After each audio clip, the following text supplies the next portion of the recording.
Muy buenas tardes, hermanos, hermanas, a los que nos han saludado.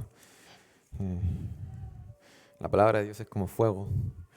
Hoy día necesitamos calorcito.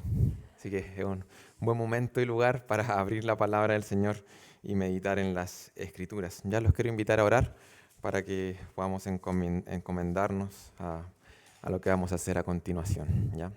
Inclinamos nuestros rostros y oramos a nuestro Dios. Padre, te damos gracias, Señor, porque tú eres bueno, agradecidos de ti, porque tu palabra sigue siendo relevante para cada generación, para cada vida de nosotros, Señor, para cada día, hoy, para cada situación, circunstancia, Señor. Tu palabra es necesaria y es suficiente igualmente. Y ayúdanos, Señor, a venir con una disposición adecuada ante tu palabra, Señor. Con un corazón dispuesto a ser enseñado, corregido, animado también, Señor, consolado con las verdades de las Escrituras. Ruego por este tiempo que podamos glorificar tu nombre, adorarte también, Señor, a través de la predicación, ser expuesto a tu palabra. En el nombre de Cristo te lo pedimos. Amén. No sé si, bueno, la mayoría aquí somos de casa o venimos de contextos, ¿cierto? Creyentes. No sé si es que en algún momento de sus vidas les pasó una situación en cuanto al cristianismo, ¿cierto? Darse cuenta de que en las esferas de los cristianos, no todos los creyentes creemos exactamente lo mismo acerca de ciertos asuntos de la palabra, ¿ya?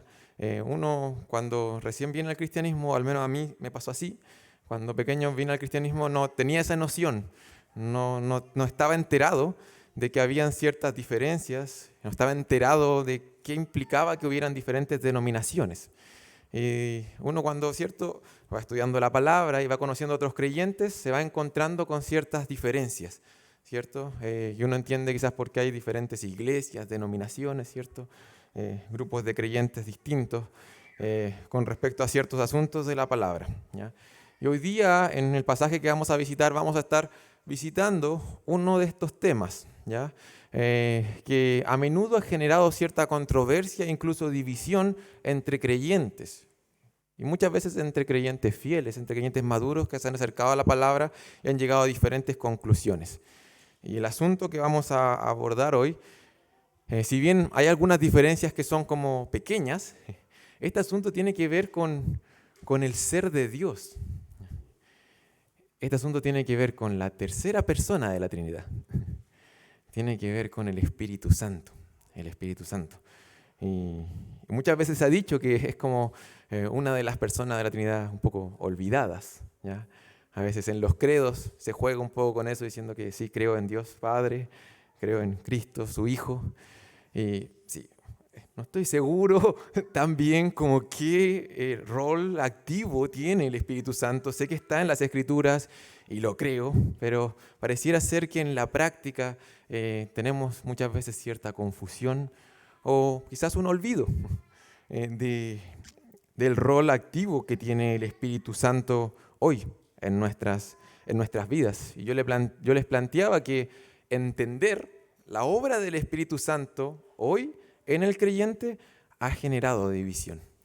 ¿Ya? Ha generado división, diferentes posturas, diferentes formas de acercarse al texto entre los creyentes. Y yo en lo particular recuerdo muy claramente cuando me enteré de esto. Y quizás a ustedes les pasó algo similar. Me recuerdo que estaba en el colegio. Normalmente en el colegio uno tiende como a reconocerse entre como los canutos, entre los creyentes. Recuerdo que teníamos un grupito de creyentes, éramos poquitos, éramos como 3 en el curso. Y recuerdo que estábamos en una conversación con dos hermanos, no hermanos, dos compañeros que eran mormones, ¿ya? Estábamos allí en una especie como de debate, ¿ya? Un debate bien animado ahí, sin conocer mucho de la palabra tampoco, no sé cómo se habrá escuchado ese debate en ese momento. Pero eran 3 cristianos, ¿cierto? Y 2 mormones compartiendo ideas. Y recuerdo que en esa conversación yo dije algo acerca del Espíritu Santo. Y hice una referencia a que el Espíritu Santo y a la manifestación del Espíritu Santo hoy en los creyentes.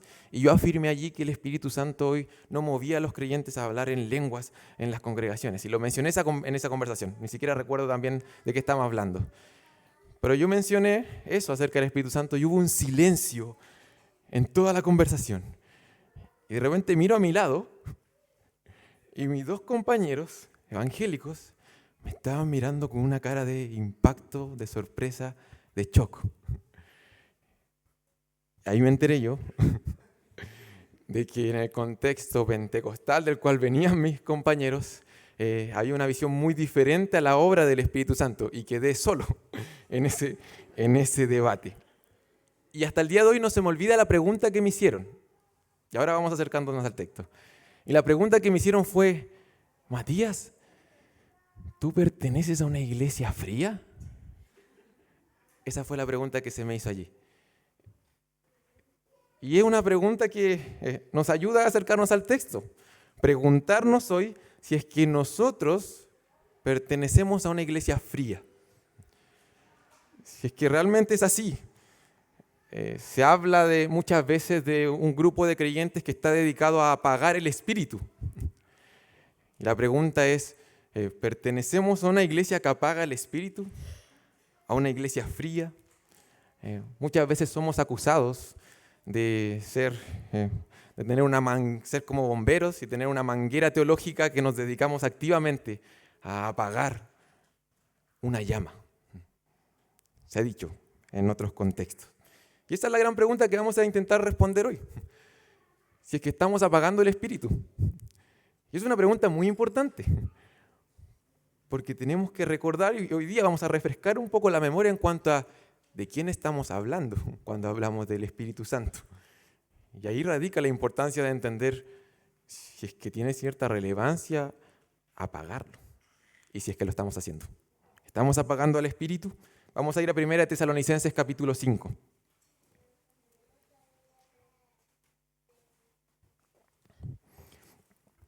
Es curioso porque hoy día hace mucho frío. Es muy curioso. 1 Tesalonicenses capítulo 5, versículo 19 al 22. 1 Tesalonicenses 5, 19 al 22.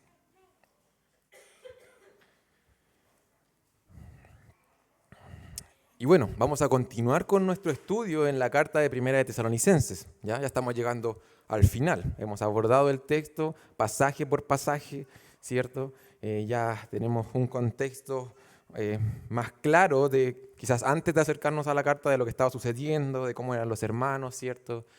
Sería conveniente igual que aprendamos como de qué trata la carta de 1 Tesalonicenses. En el futuro, si es que alguien nos pregunta de qué habla 1 Tesalonicenses, nosotros una respuesta concisa y precisa, poder tenerlo en nuestra mente para que cuando necesitemos, ¿cierto?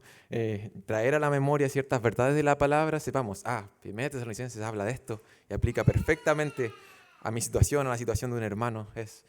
Es útil manejar bien la palabra, ¿ya? Y vamos a leer esa porción, 1 Tesalonicenses 5, 19 al 22. Y dice la palabra de Dios, esta es su palabra. No apaguéis al espíritu, no menospreciéis las profecías, examinadlo todo, retened lo bueno, absteneos de toda especie de mal. Y vamos a quedar hasta ahí, porque la próxima semana vamos a concluir el pasaje, ¿ya? La carta. ¿Ya? Vamos a terminar allí. ¿Y por qué terminamos allí hoy, en esa porción? Porque estamos en la porción en donde hay una serie de como mandatos, ¿cierto? Imperativos para la iglesia, ¿ya? Y luego viene como una conclusión a la carta en sí y a esa sección. Entonces hemos estado abordando esta serie como de llamados claros hacia la iglesia, ¿ya? Partiendo en el versículo 12, en donde Pablo le exhorta a la iglesia, así debe relacionarse la congregación con los pastores. Y luego Pablo sigue y dice, bueno, así debe relacionarse, versículo 14, ustedes entre hermanos. Y luego continúa y pareciera que como que ahora voltea la mirada hacia el cielo, ya no en una relación vertical entre los que estamos acá, y dice, y así, ahora en una relación vertical, ¿cierto? Pasa de las relaciones horizontales entre nosotros a una relación vertical y dice, bueno, así deben vivir delante de Dios. ¿Se acuerdan? Estad siempre gozosos, orad sin cesar, dad gracias en todos, porque esta es la voluntad de Dios para con nosotros en Cristo Jesús. Ahí está. Así deben vivir delante del Señor y sigue hablando en esos términos. Y en esa parte estamos de la carta, en esta serie, ¿cierto?, de imperativos, de llamados. Y el versículo 19, tal cual como hemos visto en los otros llamados, es corto, ¿cierto? Es breve y es muy mal entendido quizás, ¿ya? Y ahí vamos a comenzar, en el versículo 19, y probablemente pasemos la mayor parte del tiempo en este sermón allí, ¿ya? En esta pequeña frase que aparece allí que dice, no apaguéis el espíritu, no apaguéis el espíritu. Entonces, lo que queremos comenzar a entender primero es qué significa apagar el espíritu, ¿ya? ¿Qué significa apagar el espíritu aquí? Hay un llamado claro, ¿ya? Un llamado al cual activamente cada creyente tiene que responder. No apagar el espíritu. Si tiene otra traducción, probablemente dice algo así como no extinga el espíritu, no lo apague, no lo sofoque, no disminuya su obrar, ¿ya? De esa forma se traduce esa palabrita, apagar, apagar. Y esa palabra no es coincidencia o no es por obra del azar que se haya usado.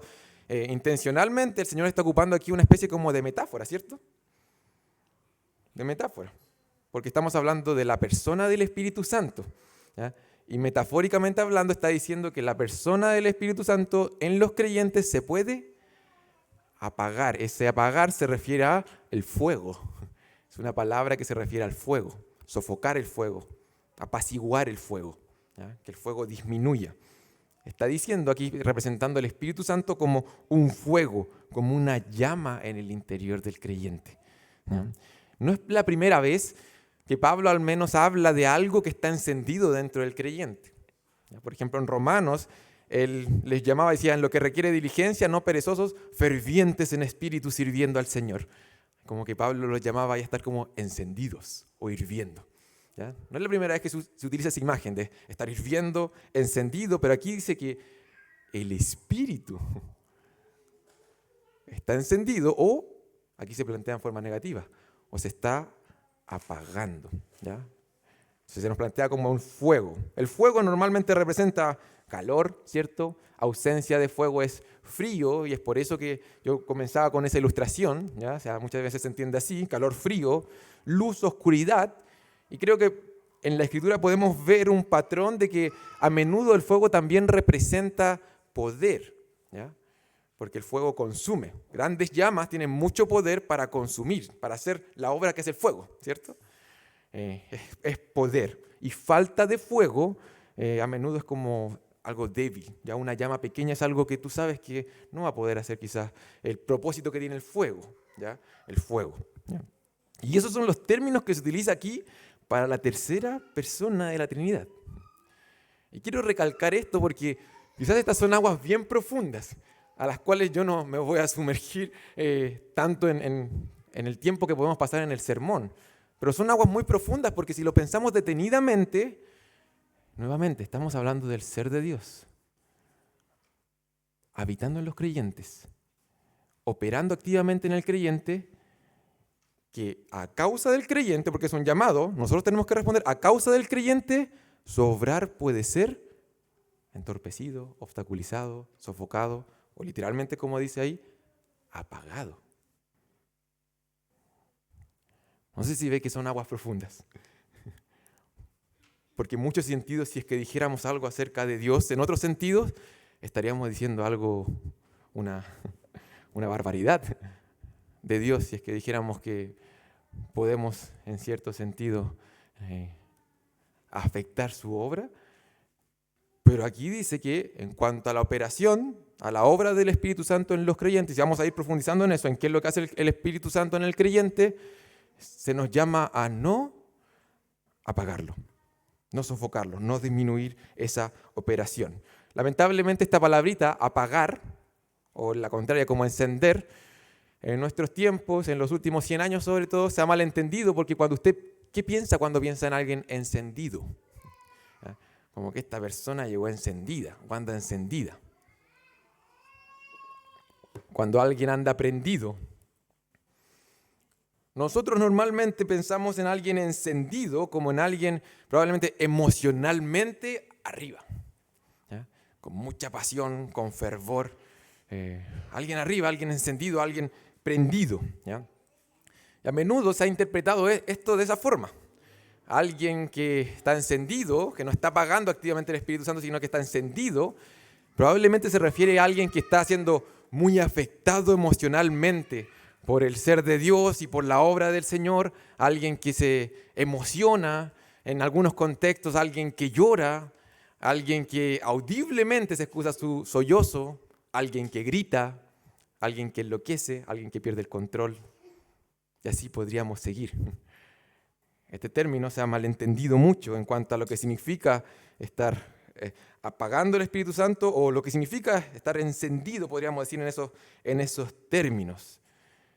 Pero la palabra del Señor, cuando ocupa el fuego y lo relaciona con Dios, probablemente sí, eso afecta el ámbito emocional, pero no está el énfasis ahí en las Escrituras. Cuando la palabra de Dios relaciona el fuego con el ser de Dios, normalmente no hace tanto énfasis en lo que estás sintiendo, aunque probablemente vas a sentir algo.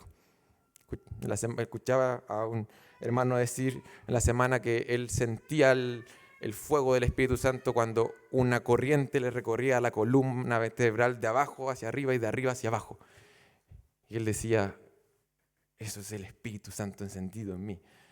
Yo siento un shock de corriente, siento algo en mi cuerpo. ¿Es eso? ¿Y no sentirlo es estar apagado? Pensemos un momento en estas figuras del fuego de Dios. Uno puede recordarse de la zarza ardiente, ¿cierto? En Éxodo 3, en donde representaba principalmente la presencia de Dios, ¿cierto? La presencia de Dios y la revelación de Dios, ahí de manera particular a Moisés. Luego está el fuego en la columna de fuego guiando a Israel. Era protección y nuevamente presencia de Dios. Dios estaba con su pueblo cumpliendo un propósito redentor con Israel. Luego hay una figura bien interesante en Jeremías, capítulo 20, y si quieren pueden ir ahí, en donde Jeremías siente un fuego, dice, un fuego en su interior. Y cualquiera podría decir, bueno, Jeremías, aquí va a enloquecer, ¿cierto? Va a perder el control de cierta manera, muy encendido. Jeremías capítulo 20, él sentía un fuego en su interior.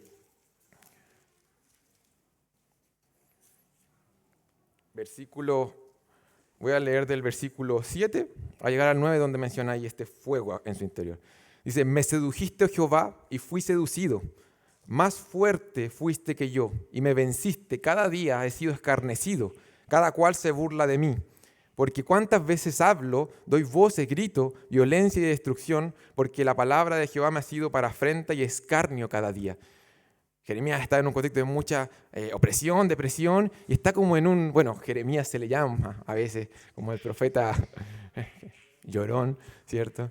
Pero aquí está en un momento en donde él no quiere seguir predicando la palabra, o sea, está como en esta disyuntiva, Señor, ¿sabes qué? Estoy cargado, estoy complicado acá.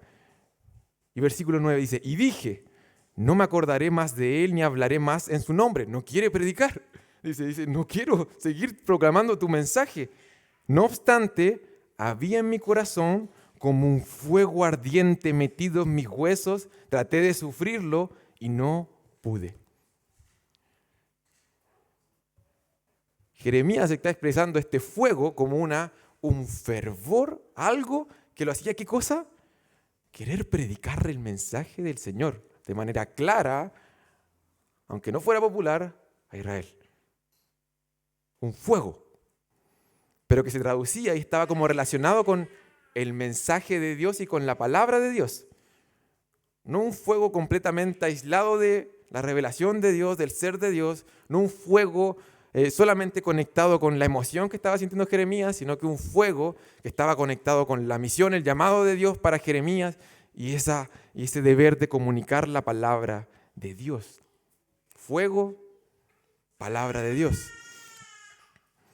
Uno se avanza y saltamos al Nuevo Testamento. Hay unos discípulos que experimentaron algo parecido cuando iban camino a Emaús. No sé si se recuerdan. luego de encontrarse con el Cristo resucitado, y Jesús le abre las Escrituras y le muestra el Antiguo Testamento y le muestra cómo los profetas, ¿cierto?, la ley apuntaban hacia Jesús. Y estos discípulos dijeron, ¿no ardía nuestro corazón en nosotros mientras nos hablaba? Nuevamente, habla de una conmoción interna, ¿cierto? Estaban conmovidos en lo profundo. Pero era una conmoción al escuchar a Cristo explicar las Escrituras. Es interesante, es muy interesante que estas figuras como que están ligadas. Fuego, poder, presencia, espíritu, palabra. Palabra. Podríamos visitar más textos, de hecho podríamos pasar otro tiempo en Hechos capítulo 2, aquellas lenguas de fuego, y meternos ahí. No tenemos el tiempo suficiente. Pero podemos ver que el fuego a menudo no se utiliza meramente para referirse a una emoción aislada, sino que el fuego que uno podría experimentar en el interior a menudo está íntimamente relacionado con la actividad poderosa de Dios cumpliendo un propósito en el creyente. Y a menudo muy conectado con la palabra de Dios. Y de hecho, si uno comienza a revisar el Espíritu de Dios, la palabra de Dios, como que caminan como de la mano. Porque si no lo olvidamos, ¿quién inspiró la palabra de Dios? Son inspiradas por el Espíritu de Dios. Hay como una íntima relación entre la palabra de Dios y el Espíritu de Dios, y de hecho lo encontramos en nuestro texto. El hecho de este fuego, cómo se relaciona con la palabra de Dios. Y apagar el Espíritu tiene una relación, un vínculo con la revelación de Dios y las Escrituras. Entonces, estamos acercándonos, ¿cierto? ¿Qué significa apagar el Espíritu? Bueno, quizás tenemos que sacar un poquito como es esto de estar encendido, simplemente algo como estar muy emocionado por algo, sino que es algo más profundo, tiene que ver con poder, obrar, el Espíritu Santo, la palabra de Dios. Y ahí Pablo en 1 Tesalonicenses le dice a la iglesia, no apaguen el espíritu, no menosprecien las profecías. No menosprecien las profecías.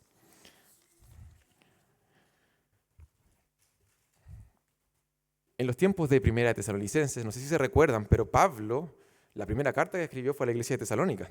O sea, la primera carta escrita por Pablo, ¿ya? Y la iglesia recién se estaban fundando iglesias, estableciendo iglesias, ¿cierto? En la región.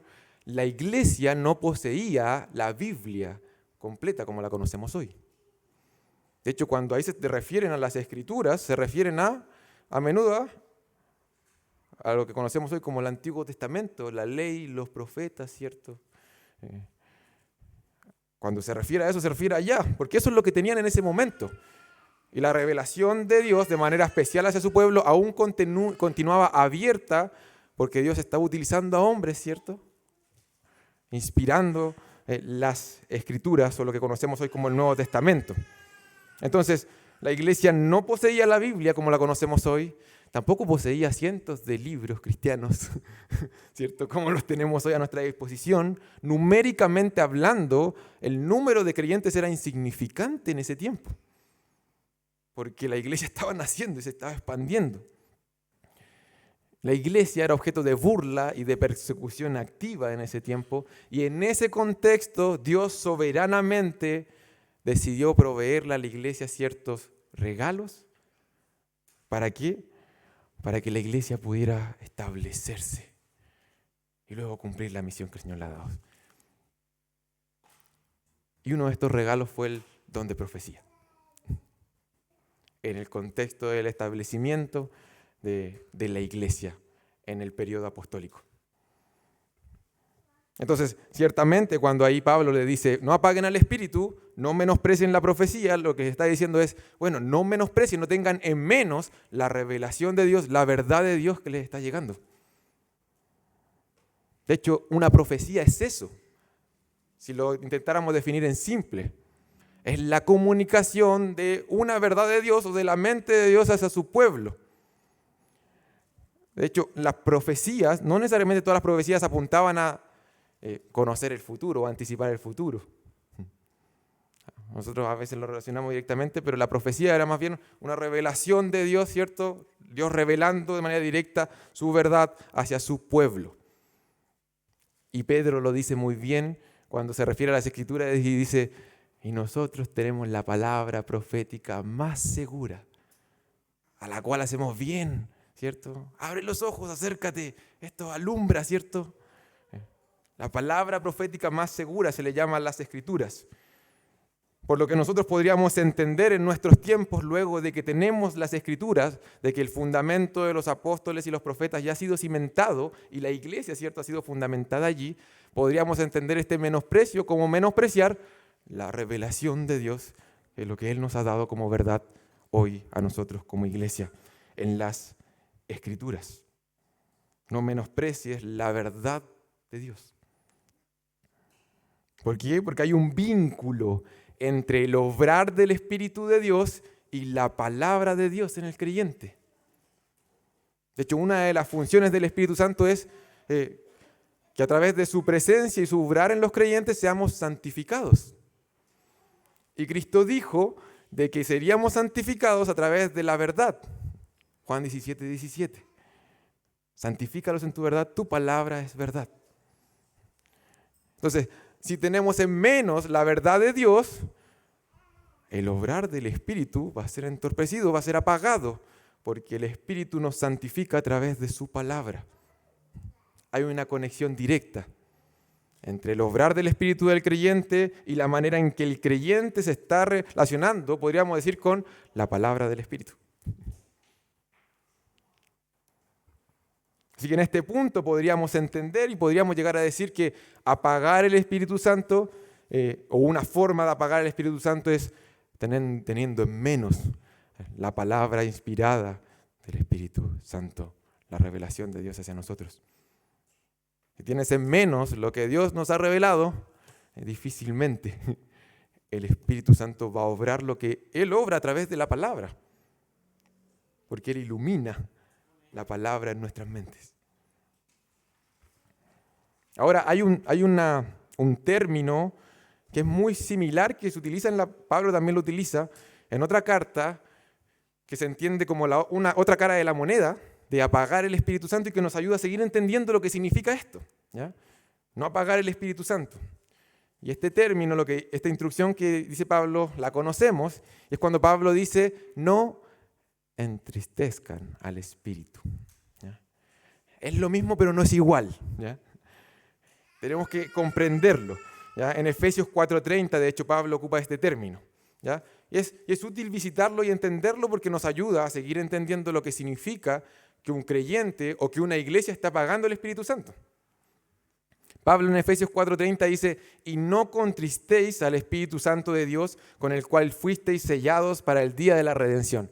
Nuevamente, hermanos, aguas profundas, porque estamos hablando del ser de Dios, la tercera persona de la Trinidad, habitando en los creyentes, y que Pablo dice que puede ser entristecida.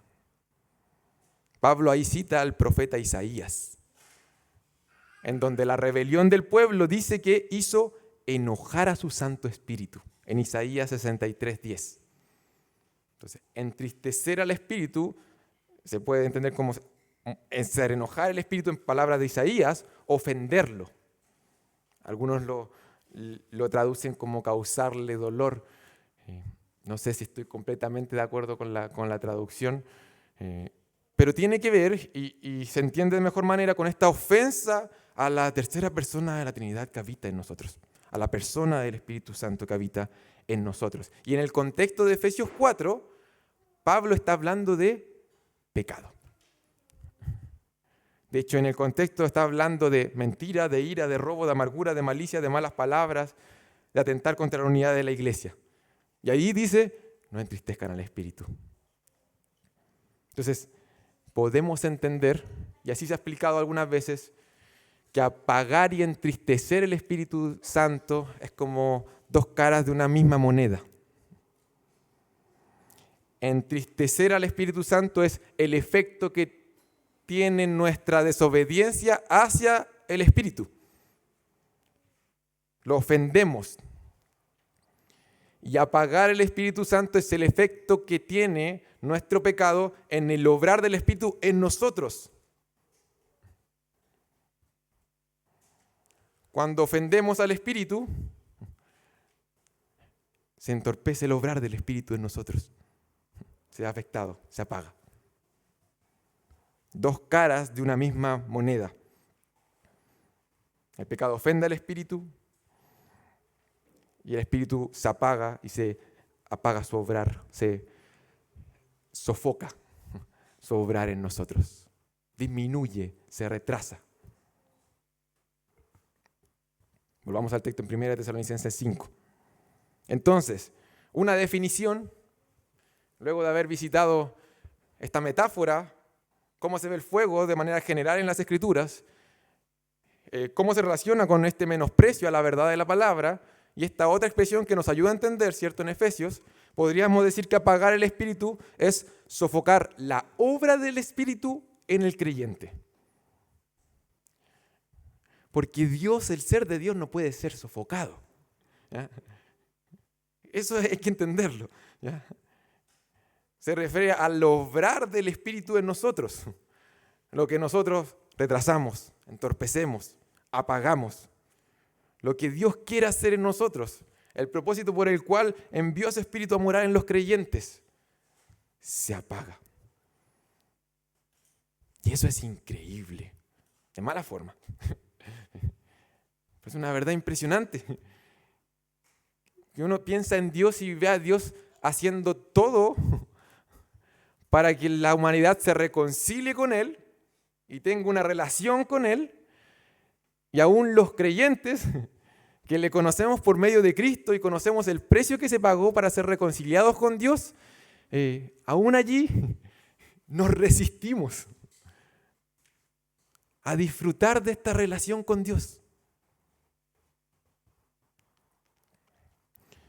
Una pregunta adicional a este apagar el Espíritu es, y bueno, ¿qué sucede cuando se apaga el Espíritu? Pastor Matías, ¿será algo tan terrible? ¿Qué sucede si es que no obedezco a este llamado? Estamos viendo, apagar el Espíritu, menosprecio la verdad, me entrego a los pecados, ¿cierto? Lo entristezco.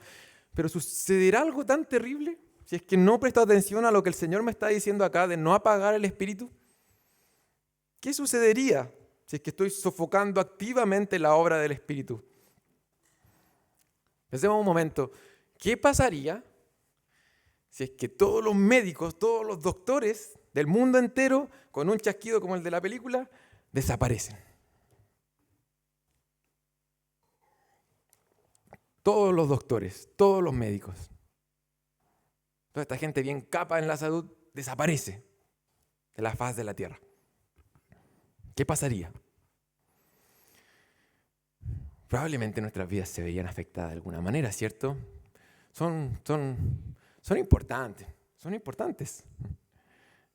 No sé si van a venir a mí a pedirme una receta médica o porque probablemente no los lleve por un buen camino porque yo no tengo idea de medicina. Buscamos a los profesionales. Probablemente si es que usted necesita experimentar una cirugía, uno busca ahora en internet las opiniones, ¿cierto? Y intenta ir al profesional más recomendado. Y al más simpático también.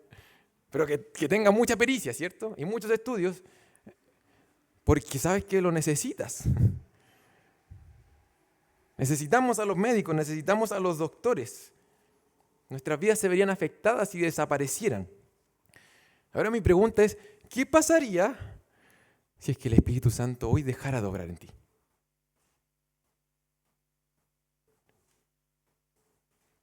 ¿Cambiaría algo? En el día a día. Si es que yo dejara de experimentar por completo la obra del Espíritu. Esto es un caso hipotético, no es lo que está ahí en el texto. Nosotros sabemos que en los creyentes el Espíritu Santo es un sello. Y aquí a quienes hayan conocido a Cristo como Salvador han sido sellados. Y la morada del Espíritu Santo nos da seguridad de lo que va a suceder en el futuro. Y su presencia no nos va a abandonar. Pero mi pregunta es, ¿tiene alguna implicancia el obrar del Espíritu en nuestro día a día? ¿Qué pasaría si es que dejara de hacer su obra? Un pastor, reflexionando en la obra del Espíritu Santo, decía lo siguiente. Decía: todo lo que espiritualmente sabemos de nosotros mismos, todo lo que sabemos de Dios, de Jesús y de su palabra, se lo debemos a la enseñanza del Espíritu Santo. Y toda la luz, santificación, fortaleza y consuelo que poseemos en nuestro camino a la gloria, debemos atribuírselo a Él. Y es que es Dios.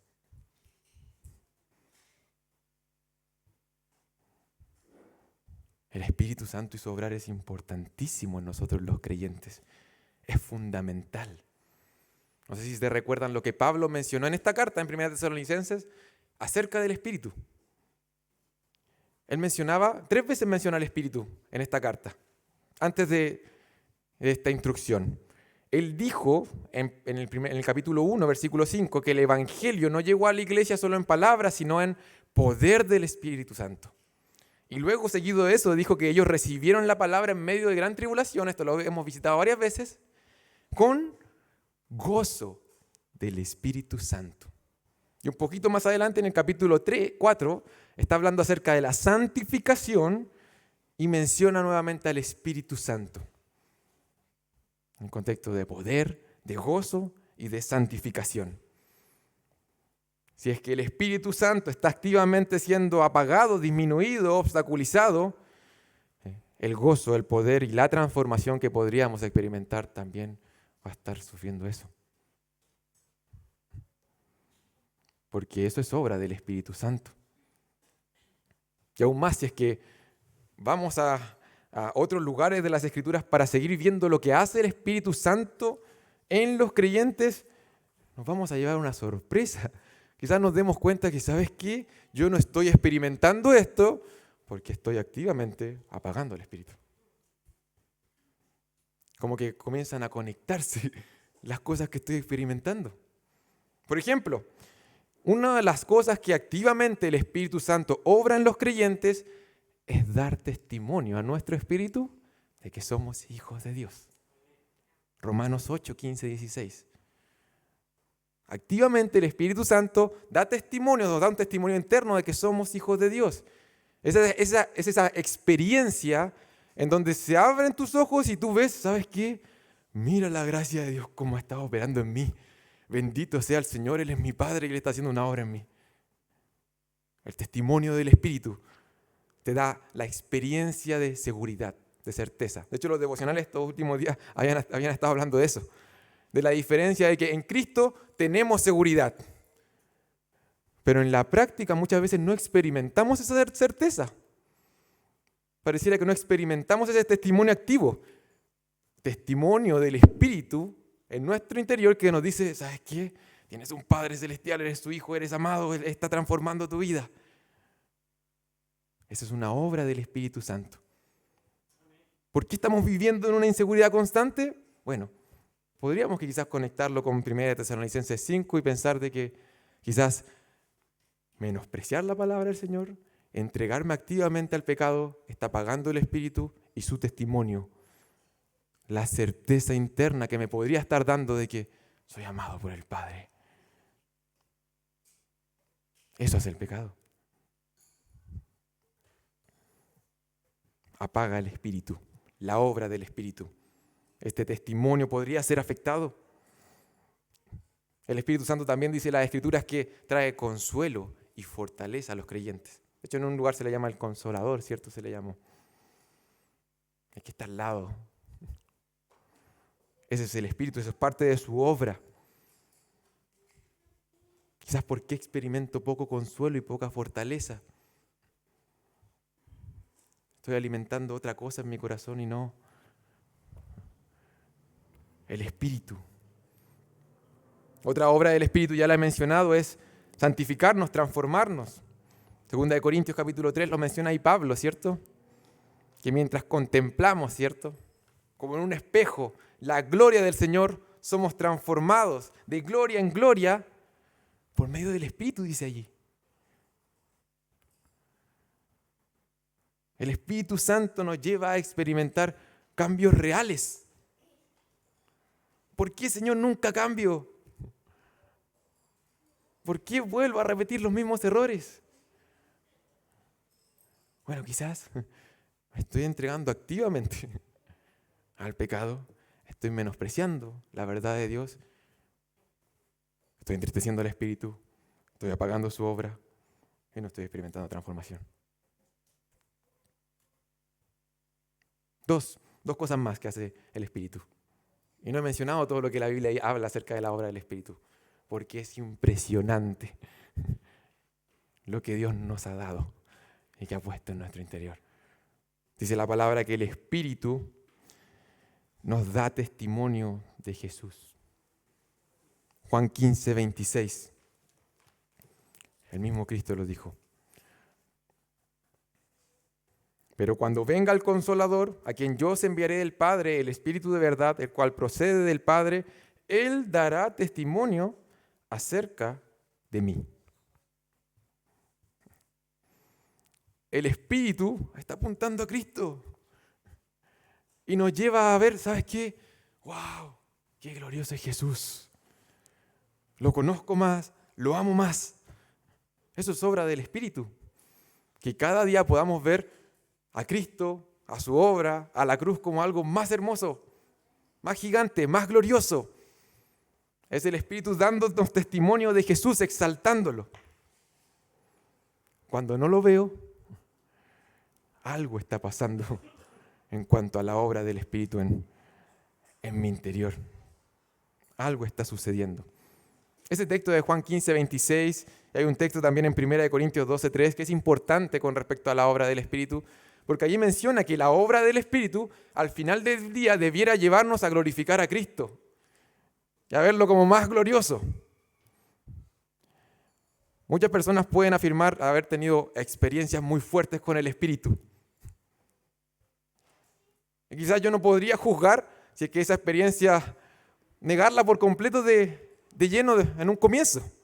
Pero si es que esa experiencia no llevó a la persona a conocer mejor a Jesús, a conocer más a Jesús, a ver a Jesús como algo más glorioso, a crecer en obediencia y servicio al Rey de Reyes, probablemente no fue una experiencia del Espíritu. Una emoción. Nos pasan muchas cosas corporalmente todo el tiempo. Lloramos con las películas y no nos vamos a emocionar por otras cosas. Aquí dice que el Espíritu nos está llevando allá, hacia allá. Nos podemos emocionar y ciertamente nos emocionamos con las palabras de las Escrituras, pero nos lleva hacia allá. Cristo es glorioso, nos quiere hacer crecer, nos quiere transformar. ¿Hasta qué? Hasta que se produzca ese fruto del Espíritu. De Gálatas 5, 22, 23. Amor, gozo, paz, paciencia, benignidad, bondad, fe, mansedumbre, templanza. Señor, ¿por qué mi vida no se ve así? Eso es el resultado, ¿cierto? Es un resultado de algo. El fruto del Espíritu es un resultado de algo. De la operación y de la presencia santificadora del Espíritu de Dios en nuestro interior. Si es que está apagado, probablemente no se vea fruto. Y es porque nosotros lo estamos apagando. Y eso indica el texto en 1 Tesalonicenses 5. Nosotros activamente lo hacemos. Y es por eso que el llamado es a nosotros, a no hacerlo. Porque Dios quiere transformarnos.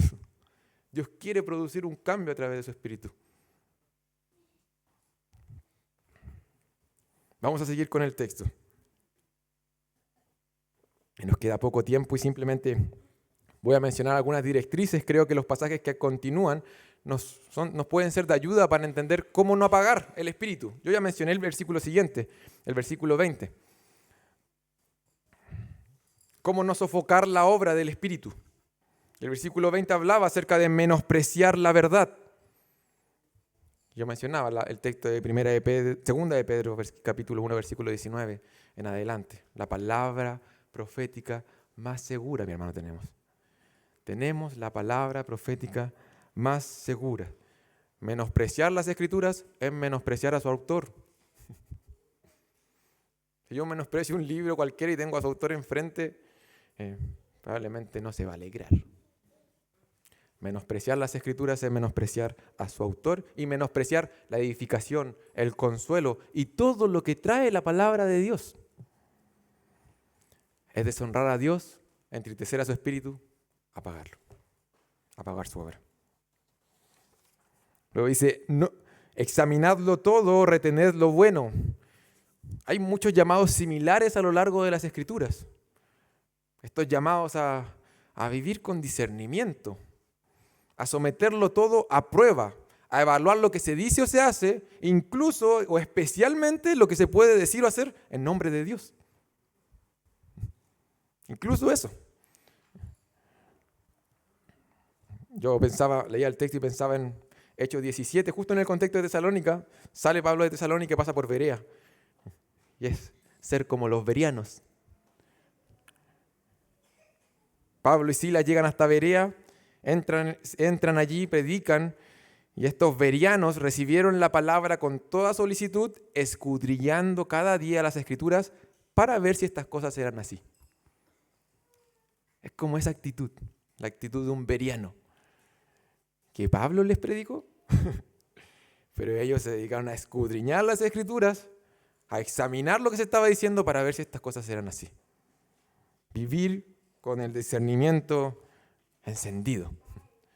No quedarse solamente con toda la información, las toneladas de información que hoy tenemos en tantos lugares. Examinarlo todo y retener lo bueno. Otras traducciones dicen, aférrate a lo bueno. Como abraza lo bueno. Lo que realmente vale la pena, lo que es verdadero, honesto, justo, puro, amable, lo que es de buen nombre, lo que tiene virtud, lo que sea digno de alabanza. Eso abrázalo, aférrate a eso. Y abstente de toda especie de mal. ¿Queremos dejar de apagar el espíritu? Aléjate de lo malo.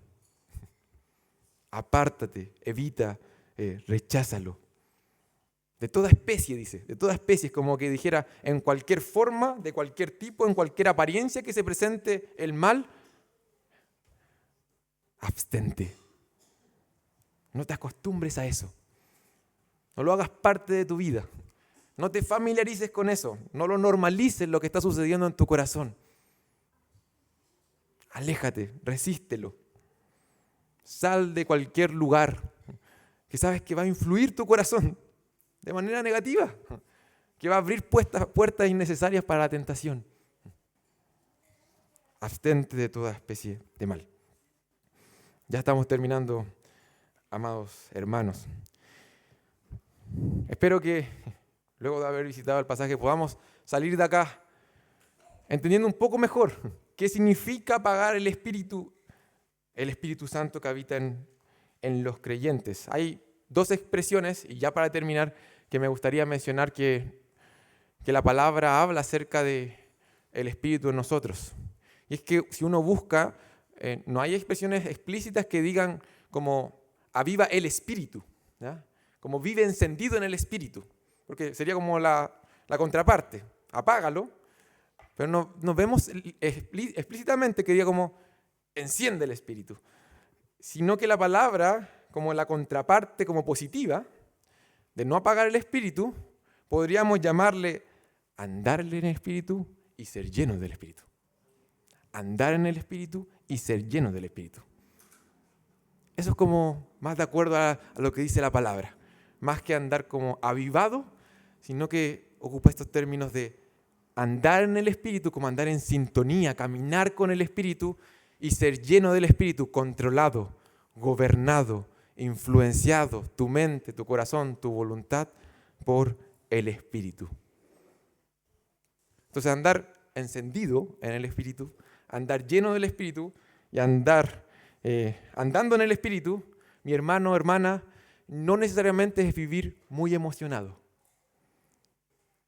No necesariamente es eso. No necesariamente es sentir algo muy especial cada vez que estoy escuchando la palabra de Dios. No necesariamente es eso. Pero si lo siente, hermano, y lo lleva a glorificar a Cristo, amén. Emociónese por las verdades de la palabra. Ser lleno del Espíritu, andar encendido en el Espíritu, no significa necesariamente El que levanta las manos más alto cuando cantamos, ese sí está encendido. O el que canta más fuerte. No necesariamente significa eso. Pero hermano, hermana, estamos cantándole a Dios. Así que hágalo con fuerza. Involúcrese con eso. Andarse lleno, andar encendido en el Espíritu, definitivamente no es hablar un lenguaje que nadie conoce, pero tampoco es solo tener conocimiento, ser capaz de articular ciertas verdades teológicas, porque cometemos ese error. Nos encontramos con una persona que domina ciertas doctrinas y las sabe comunicar y pensamos, este hermano anda encendido, este hermano es de verdad, este hermano está controlado por el Espíritu, pero no necesariamente es eso. Andar, ser lleno, andar encendido en el Espíritu, ni siquiera es necesariamente, no parte con hacer buenas obras o activismo aquí en la iglesia. No inicia allí. Y tampoco es ser capaz de predicar desde un púlpito. No. Andar en el Espíritu, ser lleno del Espíritu, andar encendido en el Espíritu, es vivir en sintonía con el Espíritu, con su palabra, es ser influenciado a diario, capacitado a diario y transformado a diario por el Espíritu Santo. Probablemente eso va a producir que quieras aprender más, que quieras servir en la iglesia, que quieras cantar fuerte, que quieras emocionarte por la palabra de Dios, pero inicia ya. Inicia en esta relación interna que tenemos con Dios, en esta transformación interna que el Espíritu Santo está operando en nosotros cuando estamos matando el pecado, no alimentando nuestra carne y viviendo, andando, estando en sintonía con el Espíritu. Eso, mi hermano, es estar encendido. Eso es estar encendido. La gran pregunta que les planteé en un comienzo es, iglesia, ¿estamos apagando el Espíritu? ¿Estamos apagando el Espíritu? Lamentablemente la respuesta quizás es sí, pero no de la forma en la que se nos acusa.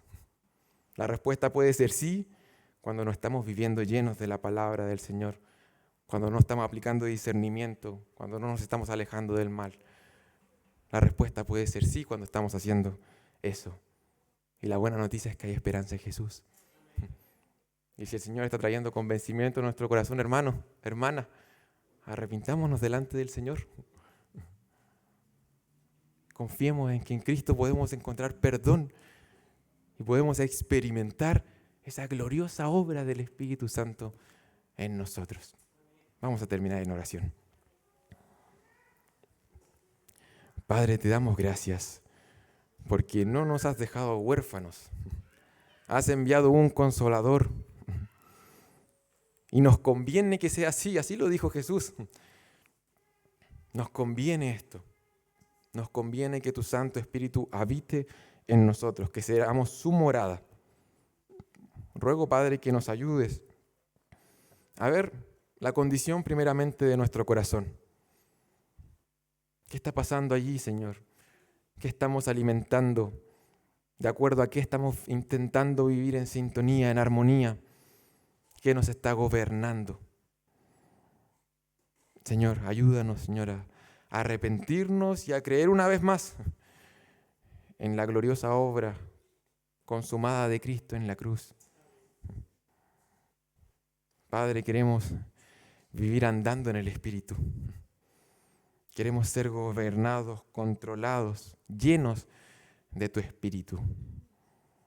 Ayúdanos, Señora, en el día a día, ser conscientes de esta realidad y responder a la altura, Señor, no entristeciendo al Espíritu, no apagándolo, sino que disfrutando de su obra porque es algo bueno. Ser transformados, poder cada día ver a Cristo como algo más glorioso, tener la certeza de que somos tus hijos, tener consuelo, fortaleza en medio de toda aflicción. Oh Padre, cuántas bendiciones celestiales has comprado para nosotros y que hoy podemos disfrutar. Abre los ojos de nuestro corazón para poder ver esas maravillas. En el nombre de Cristo te lo pedimos. Amén. Que el Señor los